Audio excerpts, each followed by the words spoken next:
Yeah, so Vipassana is a meditation technique. It was discovered by Buddha over 2,500 years ago.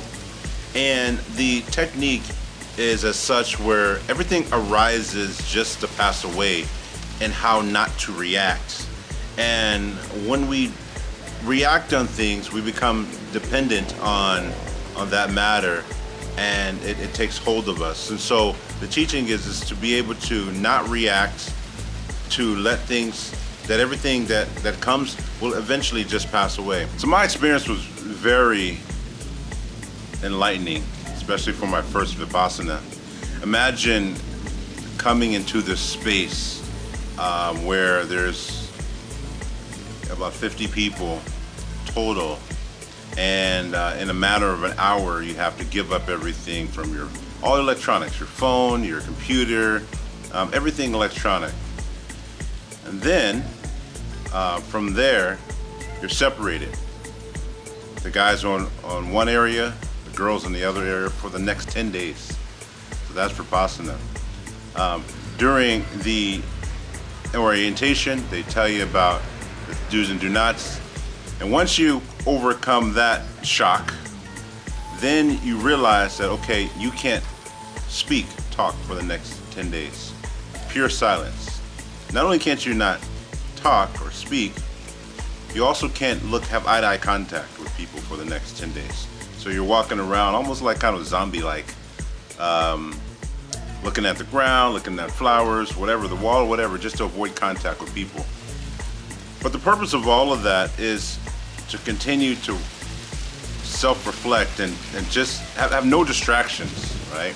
So this is one thing that we try to overcome is having no distractions. The first 3 days is the hardest. This is not for the faint of heart. It's really a tough grind for the first 3 days. And a lot of people don't make it. Some people don't make it, but a lot of people do make it. So the meditation and meditation hall, an enlightening experience of its own. First off, you are in this hall. There are, the guys are on one side, the girls on the other side, and you cannot commingle it at all. It has to be just that for the next 10 days. You can sit in a variety of different ways, Buddha style, lotus position, if you're familiar with that.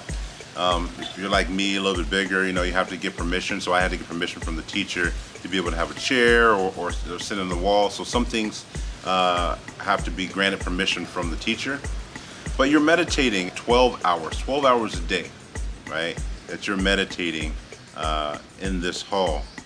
And literally, meditation really means you're bringing focus to your breath, and you are engulfed into your own awareness, your own thoughts, so to speak.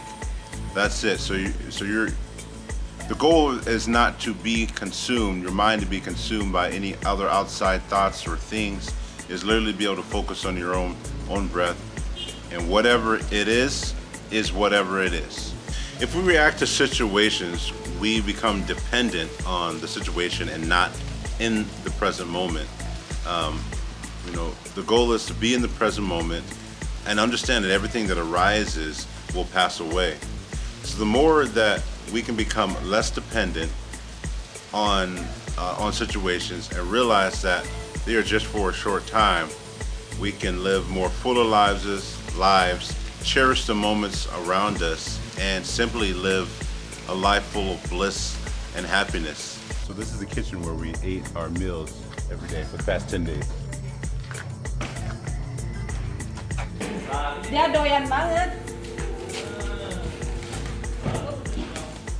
My experience that I had in January in Indonesia was a little bit different from John's experience because I was serving a course.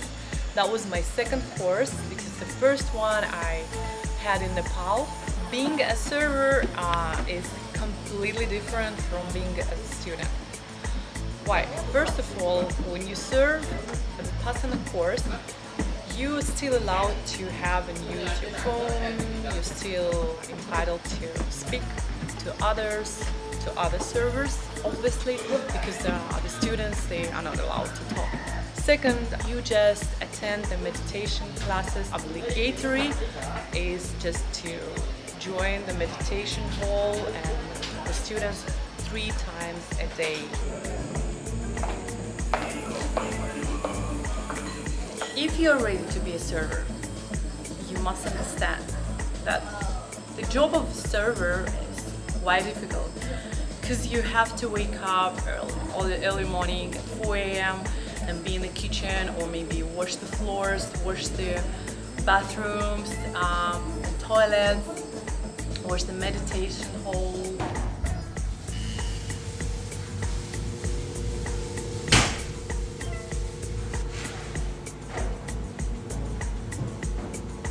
Sadek is cooking. What are you cooking? Descarada, tomato sauce, tomato soup. Tomato soup. Yeah, and black pepper veggie. Who cut it? Anna. Yeah. And what is this? Black pepper. Ah, black pepper.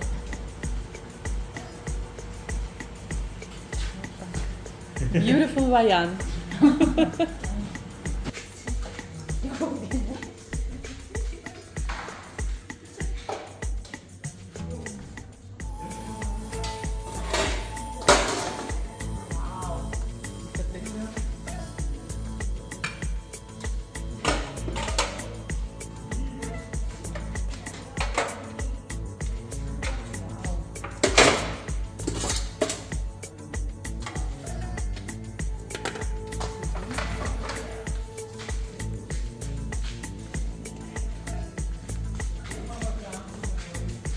I would prefer being a student because full time I dedicate myself to myself, to my mind, to my sensations in the body, and to the goal in order to get rid of any thoughts about the past, the future, and just being able to live in the present moment. Again, if I compare my experiences of Vipassana courses that I had in Nepal and Indonesia. In Nepal it was stricter, much stricter. The food was simple but tasty, vegetarian for sure. However, in Bali, and I would recommend people coming to Bali for their Vipassana experience, due to the fact that the food here is 5 stars. The chef, he cooks perfectly. Every day, different menu. Пойдем, покажу. My Vipassana is just over. First 5 days I served, and then I switched to a student. So I got my Noble Silence final. This is a meditation hall. And да, моя Vipassana закончилась, полкурса я служила и полкурса я была студентом. Ну что сказать, вторая Vipassana, и я счастлива. And so this is the yard where we hung out on our free time. This is the area where we hung out on our free time over our 10 days of meditation. As you can see, it's a male area, so males were over here, females were on the other side, and the meditation hall is right in front of us. And so for 10 days it was complete silence.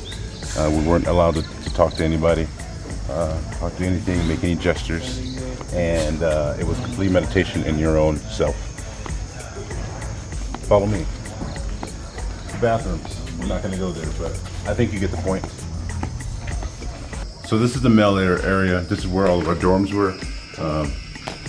All the rooms were. All the guys had each individual rooms that you stayed in. You can meditate there, obviously sleep, and it was a way for us to be able to kind of be self with one. And follow me down here. There's a little pasture where we're able to kind of just come through here, walk, clear your thoughts in your own head. And or if you're like me, just kind of mess around with the nature and greenery and make stuff. So over here, I actually had a a little piece of a seed I planted here. So maybe if you ever come back in a year or so, maybe there's a flower or something that grows out of there. And then I'll show you over here, for the past 10 days, the 10 days of Vipassana, what I did was to kind of understand exactly where it was, what day it was. I put a leaf and a rock every day until we finish. As you can see, all 10 days, actually 11, because it was 0 to 10, are finished.